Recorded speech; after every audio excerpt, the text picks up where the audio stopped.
Respiratory system. Heart yoga asanas helps to improve functioning of respiratory system and increase vital capacity of the practitioner. तो जो hurt yoga है वो हमारे respiratory system को भी enhance करता है, क्योंकि इसमें मोस्टली प्राणायाम्स इंक्लूड रहते हैं।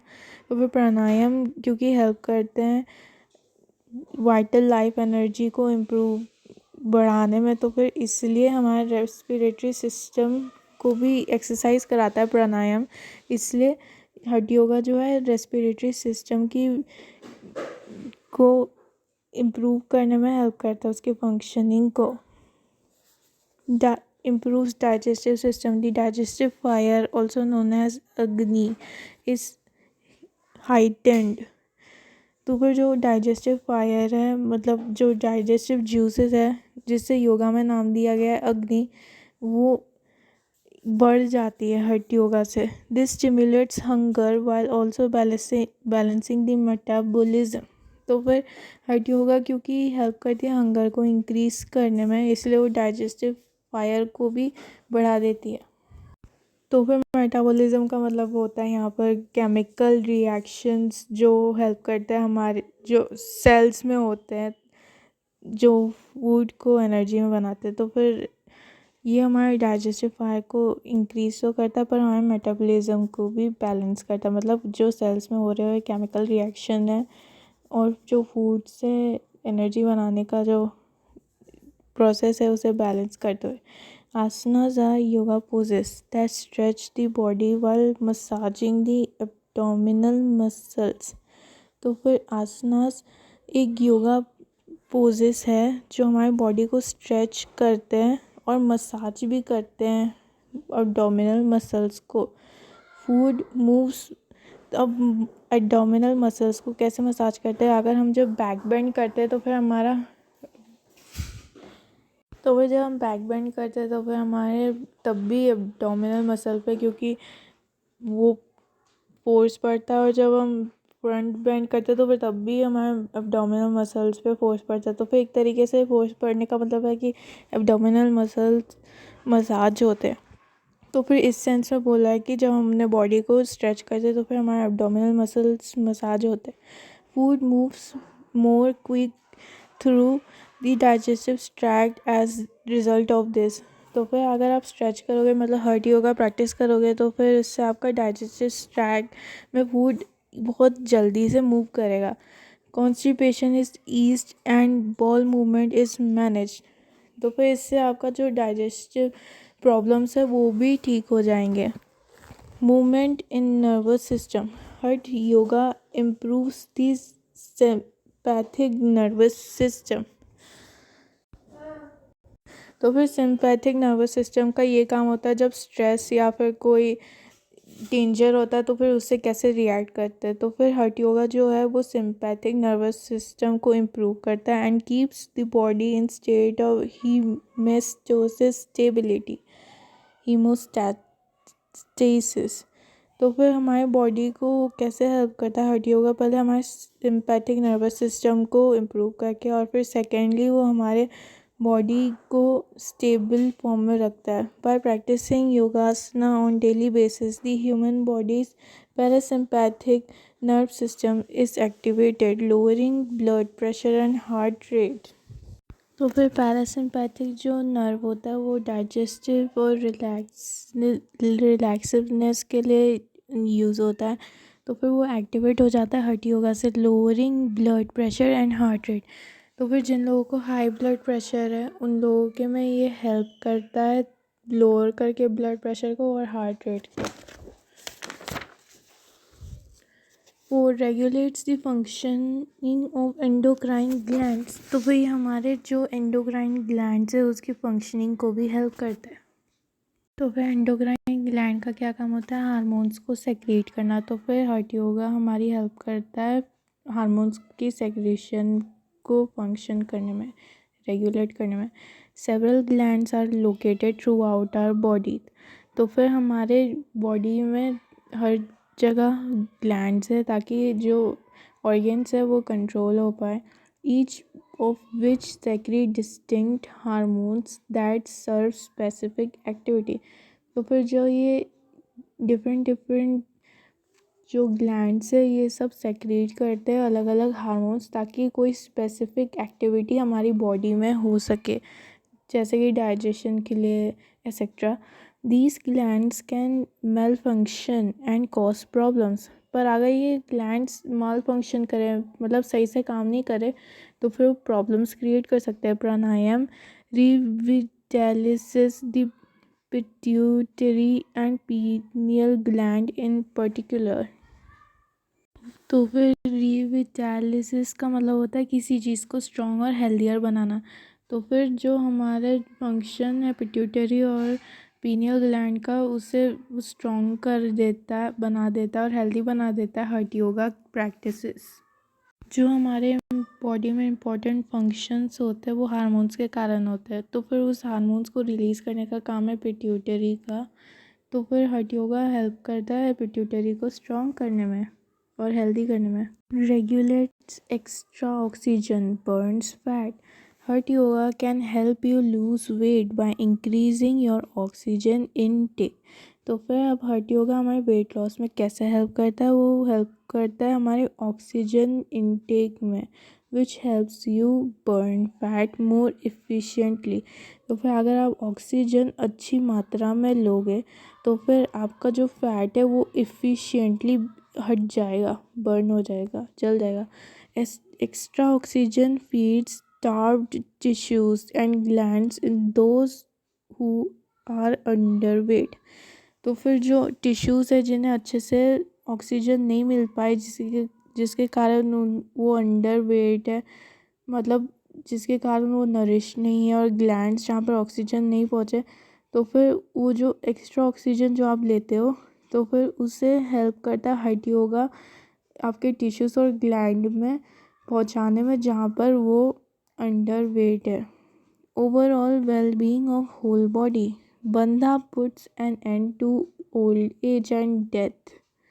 तो फिर अब हमारे ओवरऑल बॉडी की वेलबींग में हठ योगा हेल्प करता है कैसे? तो फिर अगर हम जब बंद यूज़ करते हैं अपने बॉडी में तो फिर वो ओल्ड एज और डेथ को हटा देता है। कैसे? Thyroid, parathyroid glands are regulated by jalabandha.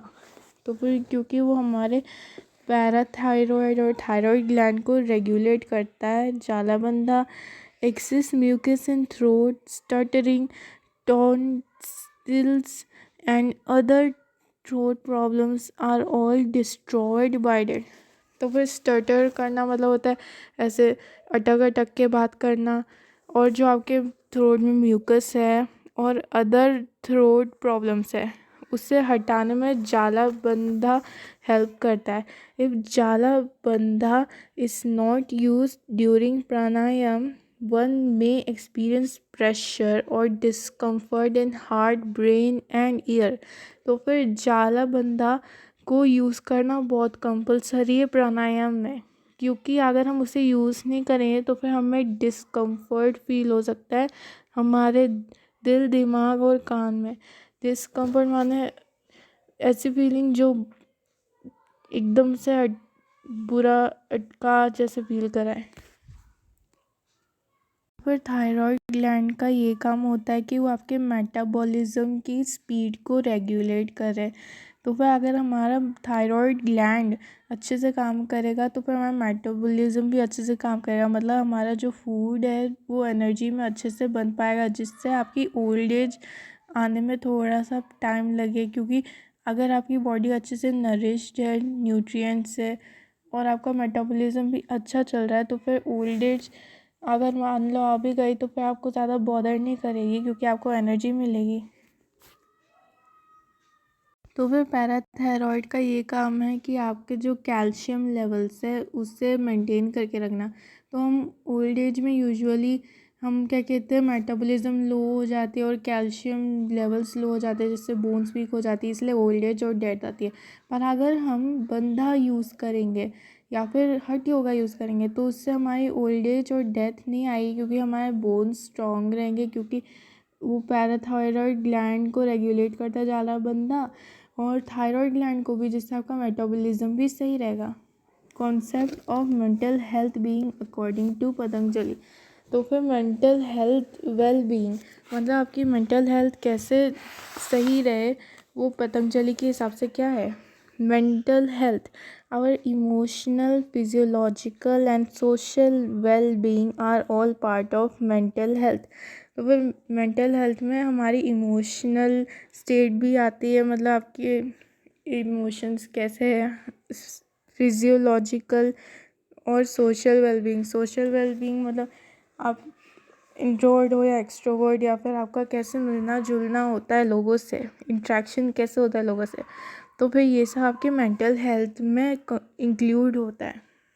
तो फिर वो फिजियोलॉजिकल नहीं था, वो साइकोलॉजिकल था। तो फिर साइकोलॉजिकल का मतलब होता है कि आपका माइंड कैसे वर्क करता है वेरियस सिचुएशंस को लेके, या फिर कैसे वर्क करता है टू बी एग्जैक्ट। तो फिर आपके इमोशंस, आपके माइंड कैसे वर्क करते हैं, मतलब फिर साइकोलॉजिकल और सोशल वेलबींग, ये सब एक साथ मिलके बनाता है आपका mental health. It has an impact on the way we think, we feel and act. तो फिर जो मेंटल हेल्थ है वो उसका इम्पैक्ट पड़ता है कि हम कैसे सोचते हैं अपने डे टू डे लाइफ में, हम कैसे फील करते हैं और कैसे एक्ट करते हैं डिफरेंट डिफरेंट सिचुएशंस को लेके। It also influences how we deal with stress, interact with others, and make decisions.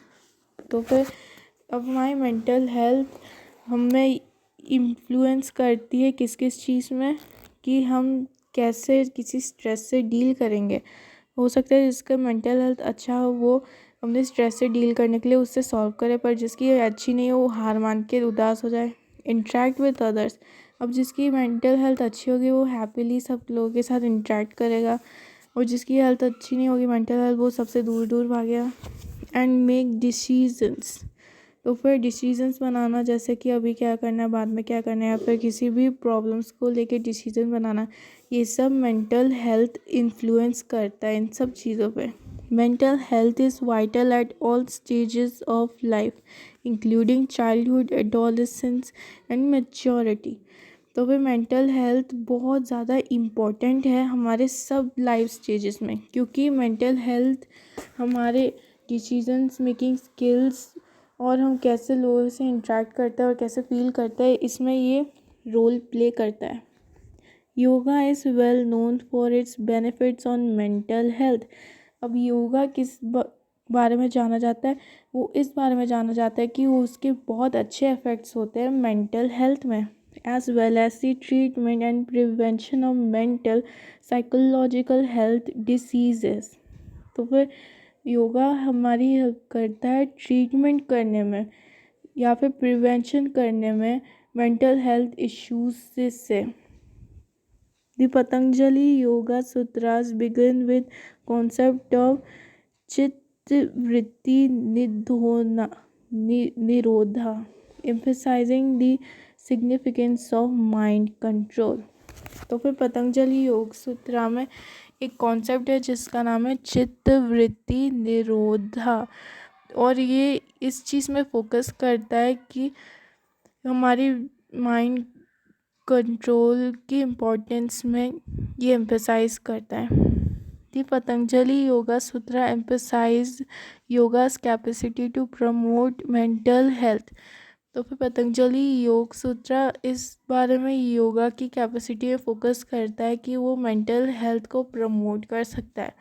It course focuses on the Patanjali योग सूत्रास promotive, preventative and therapeutic components for promotion and development of mental health and healthy personality in order to sustain harmony।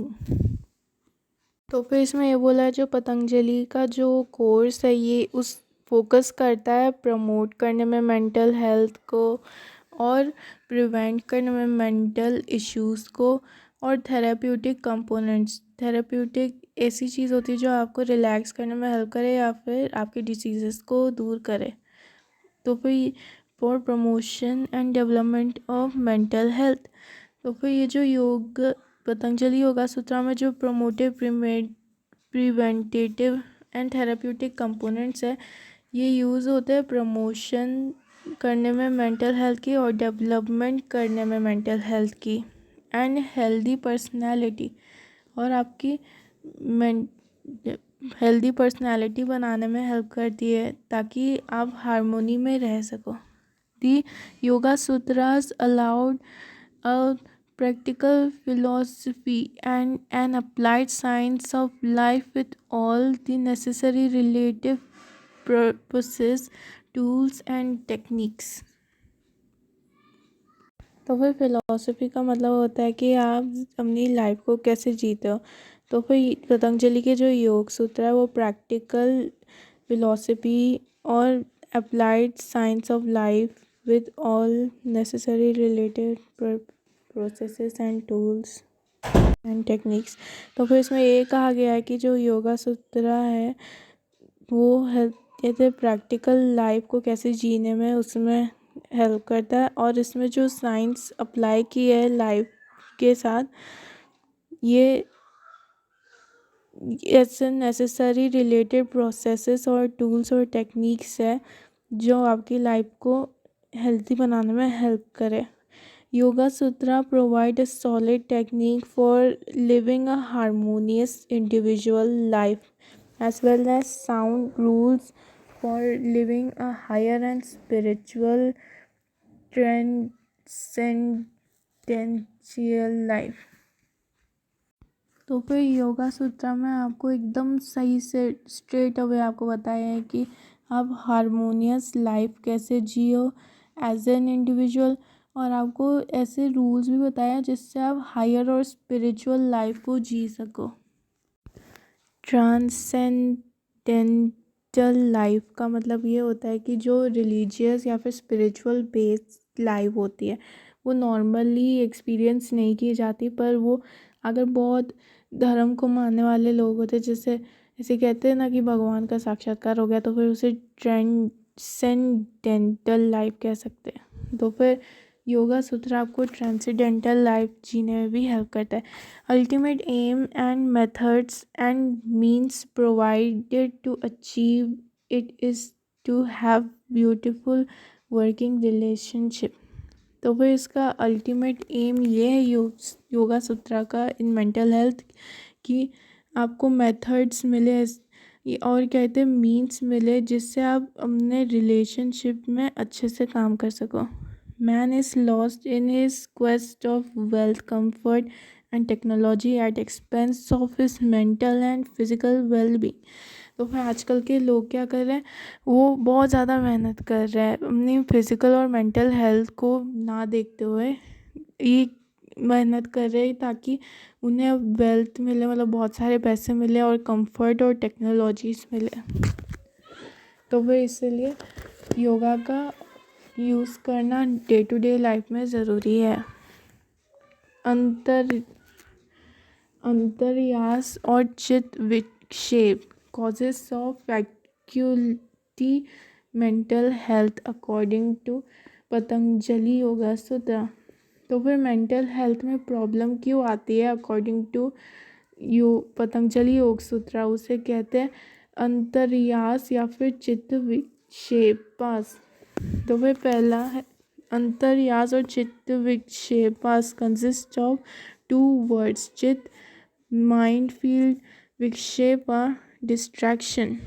तो फिर चित्त विक्षेपा का मतलब ये है चित्त मतलब आपका मन और विक्षेपा मतलब डिस्ट्रैक्शंस, मतलब ऐसी चीज़ें जो आपको आपके पाथ से हटा दे तो फिर उसे डिस्ट्रैक्शन कहते हैं। It includes 9 points of mind field distraction या फिर चित्त विक्षेपा। पहला है व्याधि फिजिकल इलनेस। व्याधि फिजिकल इलनेस जैसे कि हो सकता है आपका पेट खराब होना या फिर आपको बीमारी हो जाना। स्थियाना लैक ऑफ इंटरेस्ट और एंथुसियाज्म। तो फिर आप मान लो अगर आपको फ्लेक्सिबल बनना है पर आपको एक्सरसाइज करने में इंटरेस्ट ही नहीं आ रहा है तो फिर उसे हम कहेंगे स्थियाना लैक ऑफ इंटरेस्ट। संशया का मतलब होता है डाउट या फिर इनडिसीजन। डाउट मतलब समझ ना आना। प्रमादा केयरलेसनेस और नेग्लिजेंस। मान लो अगर आपको होमवर्क करने के लिए बोला, तो फिर अगर टीचर स्ट्रिक्ट नहीं होगा तो फिर प्रमादा हो जाएगा, मतलब केयरलेसनेस, या फिर नेग्लेक्ट कर देंगे उस होमवर्क को। आलस्य, ये सब एग्जांपल्स है बाय द वे। आलस्य, फिजिकल लेजीनेस। तो फिर आलस्य मतलब फिजिकल इलनेस, मतलब ये हो गया कि अगर आपको पानी का ग्लास लेना, पर आप इतने लेजी हो कि आप पानी का ग्लास नहीं ले रहे हो खुद से। अविरति, डिज़ायर फॉर सेंस ऑब्जेक्ट्स। तो फिर अविरति का मतलब वो होता है कि जो चीज़ आपको, आपके सेंसेस को एकदम हैप्पी कर दे, जैसे कि लालच, जैसे हम कह सकते हैं, जैसे कि खाना खाने से अच्छा लगता है पर उसका लालच आना, उसे अविरति कह सकते हैं। भ्रांति दर्शना, लिविंग अंडर इल्यूजन और रॉन्ग अंडरस्टैंडिंग। अब भ्रांति दर्शना के बहुत सारे एग्जाम्पल्स हो सकते हैं डे टू डे लाइफ, जैसे मीडिया में रॉन्ग इन्फॉर्मेशन फैलाना, तो फिर उससे भी हम लिविंग अंडर इल्यूजन या फिर रॉन्ग अंडरस्टैंडिंग कह सकते हैं। ये सब एग्जाम्पल है। अलब्ध भूमिकत्व, मिसिंग द पॉइंट और inability to hold on what is achieved. तो फिर अलब्ध भूमिकत्व का मतलब ये है कि आप कहीं कुछ पॉइंट मिस कर रहे हो, या फिर आप उस पोजीशन को होल्ड नहीं कर पा रहे हो जिससे आपने अचीव किया है। जैसे अगर आप फर्स्ट पोजीशन आ गए, तो फिर आप इसे बिलीव नहीं कर पा रहे हो कि आपने फर्स्ट पोजीशन पा लिया, तो फिर उसे कहेंगे inability to hold on what is achieve. या फिर मान लो अगर आप थर्ड पोजीशन आ गए फर्स्ट पोजीशन आने की वजह, तो फिर आप बहुत सैड हो जाओगे, तो फिर उसे भी कहेंगे inability to hold on what is achieved. Anavasthitatva, inability to maintain the achieved progress. तो फिर इसका एक बहुत इजी एग्जांपल देती हूँ। मान लो अगर आपके टर्म 1 में 30 आउट ऑफ 30 आए, और अगर आपके टर्म 2 में 29 आउट ऑफ 30 आए, तो फिर इसे कहेंगे अनावस्थी तत्व, क्योंकि आपकी जो अचीव प्रोग्रेस है आप उसे मेंटेन नहीं कर पा रहे हो, तो फिर मेंटेन ना कर पाने को अनावस्थित तत्व कहते हैं। साहुवा, हेल्पिंग फैक्टर्स ऑफ अंतर्यास और चित्त विक्षेपास।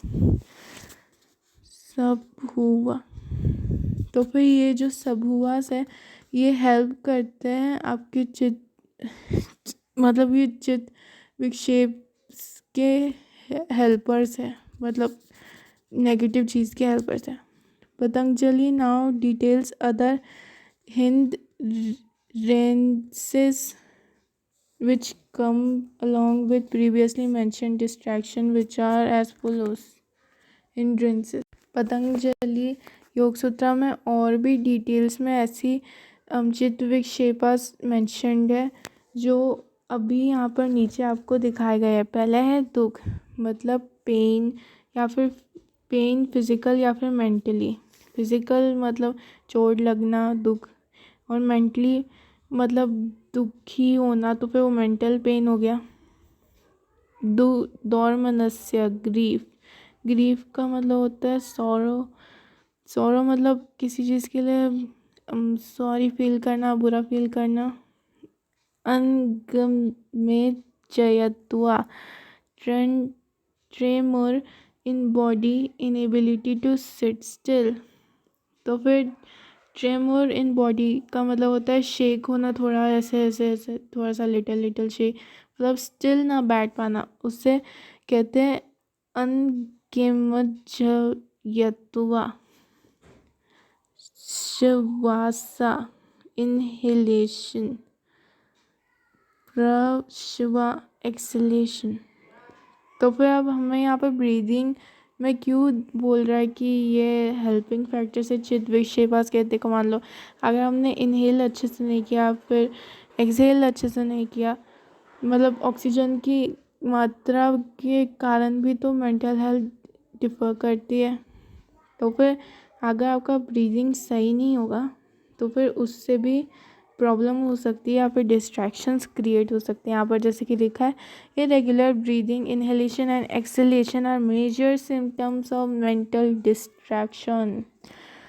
महर्षि Patanjali explains the effect of obstacles on the mental health. तो फिर जो आप महर्षि पतंजलि ये समझाएंगे अभी आगे कि इफ़ेक्ट्स क्या होते हैं ऑब्स्टिकल्स जो माइंड में आते हैं। ऑब्स्टिकल्स मतलब वो चीज़ें जो एक तरीके से डिफ़िकल्ट बनाते हैं प्रॉब्लम से हटने के लिए, या फिर प्रॉब्लम को भी ऑब्स्टिकल कहते हैं। Pancha klesha, the factors affecting the human psyche. Yoga sutra list 5 etiological factors as punch kleshas, 5 afflictions or factors causing deviation or disorder into the human psyche. The punch kleshas are, तो फिर तो फिर साइची का मतलब ये होता है, साइकी का मतलब ये होता है कि आपका माइंड या फिर आपका एटीट्यूड। तो फिर अब ये पंच क्लेश या फिर फैक्टर्स जो ह्यूमन के माइंड को या फिर एटीट्यूड को अफेक्ट करें, तो फिर ये 5 है। तो फिर ईटियोलॉजिकल का मतलब वो होता है जो साइंस जो स्टडी करती है डिजीज़ से रिलेटेड। तो फिर जो योगा सूत्रा उसमें ऐसे 5 ईटियोलॉजिकल फैक्टर्स मिले, मतलब डिजीज़ कॉजिंग फैक्टर्स मिले, जिसे हम पंच क्लेशास कहते हैं। 5 डिजीज़ कॉजिंग फैक्टर्स या फिर ईटियोलॉजिकल फैक्टर्स जो साइंस के द्वारा प्रूव हुए हैं। 5 एफ्लिक्शन, तो फिर एफ्लिक्शन का मतलब होता है दुख। तो फिर पंच क्लेशास या फिर 5 दुख या फिर फैक्टर्स जो कॉज करते डेविएशन या फिर disorder into the human के माइंड में, जो ह्यूमन के माइंड में जो फैक्टर्स डिसऑर्डर या फिर डेविएशन कॉज कर रहे हैं उसे पंच क्लेशा कहते हैं। दी पंच क्लेशास आर अविद्या, फंडामेंटल नेसाइंस और इग्नोरेंस। नेसाइंस का मतलब ये होता है कि लैक ऑफ नॉलेज। तो फिर अविद्या का मतलब होता है लैक ऑफ फंडामेंटल नॉलेज या फिर इग्नोरेंस। अमिता इगोइज्म और आइनेस, मतलब आइनेस मतलब हर चीज़ में मैं, और इगोइज्म मतलब अपने गलती को एक्सेप्ट ना करना, अपने आप को हमेशा सही साबित करना, उसे अस्मिता या फिर इगोइज्म या फिर आइनेस भी कहते हैं। रागा, अफेक्शन और लव। तो फिर अफेक्शन और लव कैसे दुख हो सकता है, मतलब यहाँ पर मोह से मतलब है, मोह। तो फिर मोह नहीं होना चाहिए किसी से। बाकी लव और अफेक्शन सही है, पर मोह किसी से नहीं होना चाहिए। तो फिर उससे यहाँ पर रागा कहा गया है। द्वेषा, अवर्जन और हेट। तो फिर द्वेषा का मतलब होता है किसी से नफरत या फिर हेट। तो फिर अवर्जन का मतलब भी होता है कि किसी से स्ट्रॉन्ग हेट्रेड रखना। तो फिर द्वेषा का मतलब होता है बस किसी से हेट रखना। Abhinivesha, live will to live leading to fear of death. तो फिर अभिनिवेशा का मतलब ये होता है कि आपको जीने का मन है पर आपको मरने से डर लगता है। तो फिर ये थे 5 ऐसे फैक्टर्स या फिर इथियोलॉजिकल फैक्टर्स जो ह्यूमन के माइंड को अफेक्ट करता है, फिर डिसऑर्डर में लाता है। 5 दुख। The human psyche creates positive and bad impressions as a result of these पंच क्लेशस। तो फिर जो ह्यूमन है वो या तो पॉजिटिव या फिर बैड इम्प्रेशंस क्रिएट करता है as the result of this panchaklesha, इस पंचक्लेशा के कारण, which are deeply embedded in human psyche. तो फिर हर ह्यूमन के माइंड में ये चीज़, ईगो भी रहता है और अविद्या भी रहता है और मोह भी रहता है, हेट्रेड भी रहता है किसी से, और ऐसे भी डर रहता है मरने का। Further Maharshi Patanjali advises a person to cultivate the attributes necessary to obtain chitta prasadana, a pleasant state of mind. तो फिर महर्षि पतंजलि ये एडवाइस करते पीपल को कि वो ऐसे काम करे या फिर वो ऐसे हैबिट्स अपने में डाले जिससे चित्त प्रसादना उन्हें मिले। चित्त प्रसादना मतलब हैप्पी स्टेट ऑफ माइंड जो इन पंच क्लेशा से आपको मुक्त करे। Mental health wellbeing according to Patanjali Yoga Sutra, one pointed concentration, the first चित्त परिक्रमा device is the practice of one-pointed focus, which is used to bring mental functions or element under effective control. तो फिर one pointed concentration का मतलब है एक ही point में focus करना। जैसे हो सकता है एक पॉइंट या फिर कोई ऑब्जेक्ट, तो फिर उसे वन पॉइंटेड कंसंट्रेशन कहते हैं। अब इसे यूज़ किया जाता है ताकि हम मेंटल फंक्शंस या फिर मेंटल एलिमेंट्स को अपने कंट्रोल में ला सके। However among psychologist it is regarded as a very basic course device for psychological regulation. तो फिर ताकि हमारा माइंड अच्छे से वर्क करे, इमोशंस स्टेबल रहे, तो फिर उसके रेगुलेशन के लिए ये साइकोलॉजिस्ट के लिए वेरी बेसिक कोर्स है वन पॉइंटेड कंसंट्रेशन। चित्त प्रसादना मेथड्स, तो फिर अब हम देखेंगे कि चित्त प्रसादना मतलब अपने माइंड को प्लेजेंट स्टेट में कैसे लाए। पतंजलि ऑल्सो डिस्क्राइब्स फोर चित्त प्रसादना गियर्स फॉर साइकिक रेगुलेशन। तो फिर ताकि आप अपने माइंड को रेगुलेट कर सको, मतलब स्टेबल रख सको, इसके लिए पतंजलि ने 4 चित्त प्रसादना मेंशन किए है। पहले मैत्री, एमिकेबिलिटी और फ्रेंडलीनेस। द मैत्री is foundation of all psychotherapy processes including the development of trust, confidence and closeness with the affected person. Karuna follows Maitri in psychotherapy processes. तो फिर एमिकेबिलिटी का मतलब होता है फ्रेंडलीनेस नेचर। तो फिर फ्रेंडलीनेस नेचर ये फाउंडेशन होता है साइकोथेरेपी प्रोसेसेस का, जो इंक्लूड करता है किसी पर्सन को अपने में ट्रस्ट बढ़ाने में, उसका कॉन्फिडेंस बढ़ाने में और उससे अपनी क्लोजनेसनेस बढ़ाने में। जो इफ़ेक्टेड पर्सन होता है, अब यहाँ पर इफ़ेक्टेड पर्सन वो है जिनकी क्या कहते हैं मेंटल हेल्थ सही नहीं है। करुणा फॉलोस मैत्री इन साइकोथेरेपी। करुणा मतलब एम्पैथी, सिंपैथी। तो फिर किसी के तरफ करुणा रखना ये भी मैत्री का क्या कहते हैं एक पार्ट है साइकोथेरेपी प्रोसेसेस में। करुणा, कंपैशन और सिंपैथी। तो फिर सिंपैथी का मतलब ये होता है कि आप किसी पर्सन की भावनाओं को समझ पा रहे हो, उसके इमोशंस को समझ पा रहे हो कि वो किस प्रॉब्लम से गुजरा था, या फिर आप उसके जो भी वो बोल रहा है उसके साथ एग्री कर पा रहे हो, रिलेट कर पा रहे हो उसके दुख में, तो उसे सिंपैथी कहते हैं, या फिर करुणा भी। और कंपैशन का भी मतलब होता है कि किसी के दुख को समझना या फिर किसी के लिए दुखी फील करना उसके सफरिंग्स में। Karuna is sense of compassion for unhappy dukha. तो फिर ये करुणा एक तरीके से सिंपैथेटिक फीलिंग है टूवर्ड्स उस पर्सन के लिए जो अनहैप्पी है या फिर जो मेंटल हेल्थ से प्रॉब्लम से गुजर रहा है।